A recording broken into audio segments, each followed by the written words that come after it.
aquí en la otra agenda, en el final de esta jornada de paro general decretado por la CGT, uno más en tantos años de democracia. Y por eso vamos a apelar al contacto con Marcelo Bermolén, que es director del Observatorio de la Calidad Institucional de la Universidad Austral, profesor de la Escuela de Política, Gobierno y Relaciones Internacionales de la Universidad Austral, porque se ha elaborado un informe a propósito de lo que han sido los paros generales a través de estos 40 y pico de años de democracia. Marcelo, bienvenido al programa, ¿cómo estás? Un placer acompañarte, Carlos, como siempre. Bueno, un gusto de tenerte otra vez y para analizar estos temas institucionales. Bueno, veo el cuadro de la historia y obviamente tiene un sesgo muy marcado. Exactamente. Estamos hablando... Lamentablemente, bueno, nosotros hicimos desde el Observatorio de la Calidad Institucional que dirijo el raconto histórico de paros Ujú, generales desde 1983, es decir, a lo largo de la democracia. El paro que está terminando ahora, digamos hoy, es el paro número 46, ujú, 42 años de democracia. Uno podría decir, bueno, es algo más de un paro por cada año de la democracia, no parece tanto.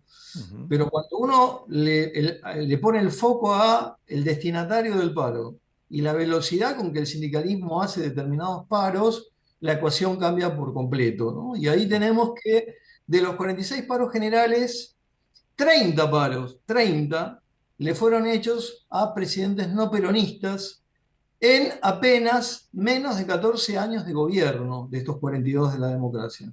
ujú, Recordemos que de esos cuatro presidentes no peronistas, dos no terminaron el mandato, que son Alfonsín y De la Rúa. Macri consiguió el hito de ser el primer presidente no peronista en culminar una presidencia y Milei supera la mitad del mandato a 2 años y 2 meses. Esa suma de periodos presidenciales ujú. da un poquito menos de 14 años. Bueno, en menos de 14 años el sindicalismo le hizo el 65% de los paros a esos presidentes no peronistas. Y del Ujú, otro lado, en 28 años de gobierno, de los 42 de la democracia, es decir, bastante más que los no peronistas, hizo apenas 16 paros, el 35% de los paros, a 5 presidentes que llevaron adelante 7 mandatos presidenciales, porque Menem y Cristina reeligieron, ¿no? Tuvieron doble ujú. mandato. Entonces, ya ahí, digamos, la información es sorprendente, porque a los no peronistas le hicieron el doble de paros en la mitad de tiempo, ¿no? Entonces Ujú, ya ese es un dato brutal, dato duro, no puede ser rebatido, pero cuando uno, digamos, se acerca un poco más, acerca más el foco, acerca más la lente, lo que ve es que el sindicalismo ha sido amable, benigno, yo diría complaciente con los gobiernos peronistas, en algunos casos yo diría que hasta cómplice, ujú. y por el otro lado ha sido hostil, beligerante y en algunos casos hasta destituyente con los presidentes no peronistas. Y no hay que ir muy lejos. Uno mira antes de Milei la presidencia de Alberto Fernández, una presidencia que tuvo muchos problemas económicos, pérdida del poder adquisitivo, alta inflación, deterioro de los salarios, ¿no? Entonces, ¿qué sucedió allí? Bueno, el sindicalismo le dio a Alberto Fernández la medalla de terminar su mandato, primer presidente sin reelección, en terminar su mandato presidencial sin un solo paro general, ¿no? Ujú. Así que Y bueno, yo hoy justamente lo recordó él, porque dice, a mí no me hicieron ningún paro, ¿no? claro, justamente saca una infografía que es de un medio que nos está citando a nosotros como fuente, ¿no? Muy, Claro. muy interesante. Pero esa misma dirigencia sindical que Ujú, miró para el costado y no le hizo ningún paro a Alberto Fernández, es la misma que apenas asumido Milei, 45 días de gobierno, hizo el paro más rápido a un presidente en la historia de la democracia. ujú, Entonces, ese contraste no es, digamos, que pueda ser ignorado o desapercibido por el ciudadano común. La ujú. gente se da cuenta. El político, el sindicalista suelen subestimar al ciudadano, la gente se da cuenta y el sindicalismo finalmente terminó perdiendo credibilidad, ¿no? Estuvo dormido con Modorra en el gobierno de Fernández, arrancó de golpe, digamos, en menos de 3 4 meses, hizo 2 paros a Milei y después se sintió, digamos, como que perdió credibilidad, perdió fuerza, no tiene el respaldo de la sociedad. El tercer paro pasó sin pena ni gloria, recordemos que no se adhirió al transporte. Ujú, Y este cuarto paro, digamos, bueno, tiene un componente diferente, ¿no? Me parece a mí que hay una reforma laboral en el medio, aparentemente el sindicalismo estaba sentado en la mesa, el gobierno introdujo un artículo por fuera del acuerdo, eso rompió, digamos, las negociaciones, el sindicalismo, y acá empieza la pulseada, y en el medio está la sociedad, ¿no? ujú, Un gobierno que no quiere demorar la sesión, un sindicalismo que quiere demostrarle fuerza a las bases, y en el medio ujú. está la gente que quiere ir a trabajar, que no puede cumplir, digamos, con llegar a su trabajo, que tiene que hacer el esfuerzo de sacar su auto. Yo creo que la sociedad argentina cada vez respalda menos las medidas de fuerza, ¿no? De los paros, porque al día siguiente está todo en el mismo lugar, no resolvieron nada. Lo único que va a resolver la realidad de los argentinos es que los políticos, los sindicatos, los empresarios se sienten de una vez por todas a negociar en serio, ¿no? Con Ujú. un sesgo de realidad, ¿no? También el gobierno tiene que tomar en cuenta lo de FATE y el cierre de industrias que está sucediendo, ¿no? Me Claro, parece que no es claro. un dato menor. Antes de irme del informe y preguntarte por todas estas otras cosas y tema institucional, en el informe también hay un dato muy interesante, los años sin paro generales, ¿no? Y uno más allá de estos 4 años de Alberto Fernández, donde no hubo ningún paro, uno podría decir, bueno, los años de Néstor Kirchner o de Cristina había una afinidad ideológica, pero es curioso que en los años de gobierno de Menem, con el cual empatiza mucho este gobierno como modelo, Ujú. hubo 6 años de los 10 donde no hubo paros generales, 89, 90, 91, y miren que hubo problemas en esos años, 93, 98 y 99, los dos últimos que no fueron tampoco los más felices del gobierno de Menem, ¿no? Bueno, ahí está la muestra de la complacencia del sindicalismo con un gobierno que tuvo muchos problemas. La hiper, recordemos, el plan Bonex, Ujú, ¿no? Cosas que sucedieron durante el gobierno de Carlos Menem, a comienzos del gobierno de Carlos Menem, y sin embargo el sindicalismo, digamos, no reaccionó, ¿no? Ese es un sí, punto central. Sin embargo, cuando Carlos Menem intentó hacer la flexibilización laboral, ahí apareció el sindicalismo, otra vez. los Ujú, paros generales. El informe, por ejemplo, da cuenta que de los 46 paros generales, 4 solamente fueron contra normas de flexibilización laboral. ujú, Recordemos que hubo varios intentos. El primero fue el de Raúl Alfonsín, apenas asumido su gobierno, sí, intentaba llevar adelante una democratización de los sindicatos. Los sindicatos venían intervenidos por el gobierno militar sí, y puso en marcha lo que se llamó la ley Mucci, ¿no? De sí, democratización sindical, que no llegó, digamos, a sancionarse por un voto, ¿no? ujú, En el desempate, digamos, el presidente de la Cámara decidió votar en contra y la ley se cayó. Eso envalentonó al sindicalismo, que decidió, digamos, confrontar duramente con Raúl Alfonsín, y Raúl Alfonsín, de hecho, es el presidente con más paros claro. generales. Todos los presidentes lleva 13. Después están Ahí, los dos paros. ahí recordamos la figura de Saúl Ubaldini, Saúl ¿no? Ubaldini, ¿no? El liderazgo de Saúl Sí. Ubaldini. Después fueron los dos paros contra la reforma laboral de Menem.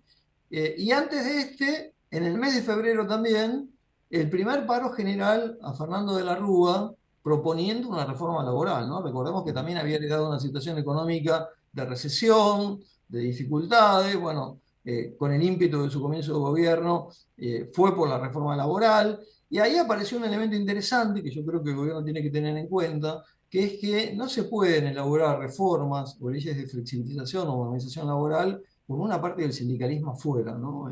ujú, Porque le pasó a De la Rúa negociaba con la CGT oficial, que en ese ujú, momento encabezaba Daer, y apareció la CGT rebelde de Moyano. Moyano, que en ese momento era líder de camioneros, empieza a tener una presencia nacional y luego se convierte en el líder indiscutido del sindicalismo argentino, ¿no? Entonces, claro, deberíamos aprender las lecciones. De todos modos, la reforma laboral de Fernando de la Rúa terminó en un escándalo, sí. aquella La ley cuestión de la Banelco, sí, Panelco, ¿no? De la claro, compra de claro, votos en el Senado y la renuncia del vicepresidente Chacho Álvarez, ¿no? claro. Entonces, Fue la es caída interesante. una caída anticipada del gobierno, de, Exacto, exacto. Una debilidad ujú, a ultranza ya del gobierno. Yo creo que este paro en particular no le hace bien a nadie, repito, me parece como que no debió suceder, debió tal vez el gobierno postergar la sesión y el sindicalismo bajar el paro, pero están todos montados en la Ujú. pulseada de poder y en el medio estamos los argentinos, ¿no?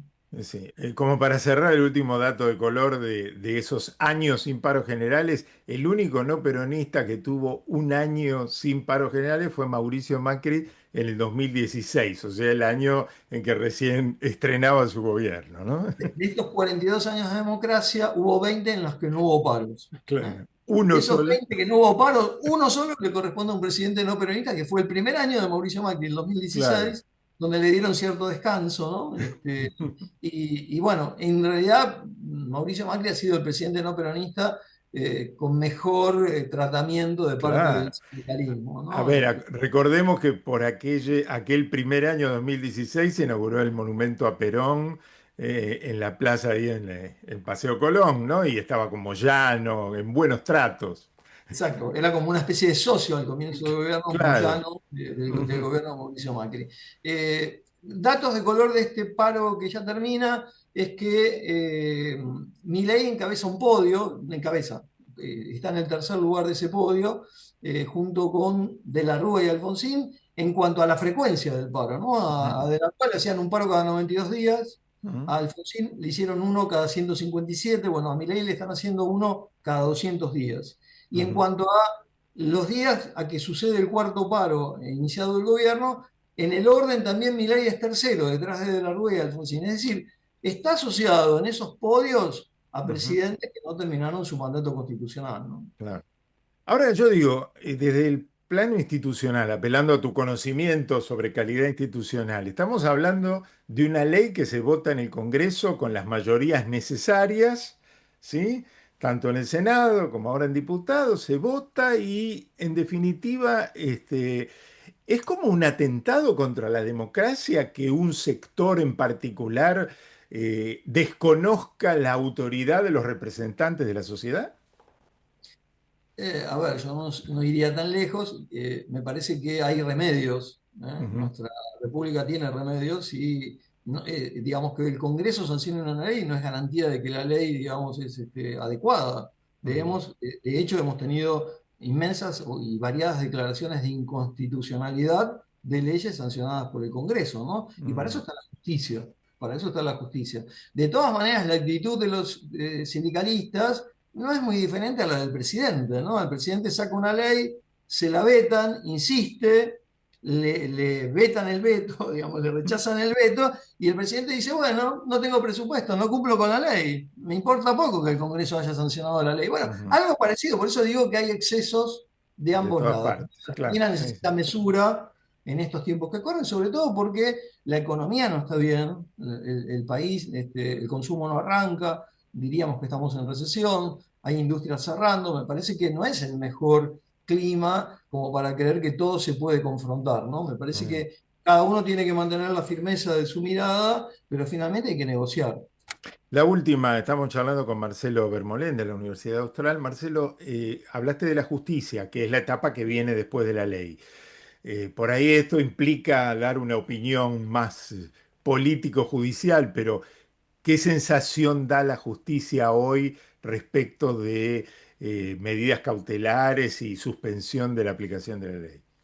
Me parece que va a tener un trámite parecido al DNU 70, ¿no? Va a haber jueces que al principio van a fallar a favor, después eso va a estar congelado en las cámaras. Me parece como que si el gobierno logra imponer la ley, que hoy no va a quedar sancionada, no quedó resuelto, porque digamos, va a tener que volver al Senado para ser ratificada. Me parece como que, digamos, el gobierno va a tener la carta de decir, bueno, logré imponer la ley de flexibilización. La gran pregunta es si eso soluciona todo, ¿no? Si el problema del Ah, costo sí, argentino claro. radica solamente en la flexibilización laboral o hay otros temas, ¿no? Que confrontar y resolver que son mucho más profundos. Me parece a Mm, mí que esto es una pulseada para demostrarle al sindicalismo que el gobierno es poderoso y me mm. parece que también puede eso alimentar con casos como el de FATE la aparición de un sindicalismo más duro y más renuente a negociar con el gobierno, ¿no?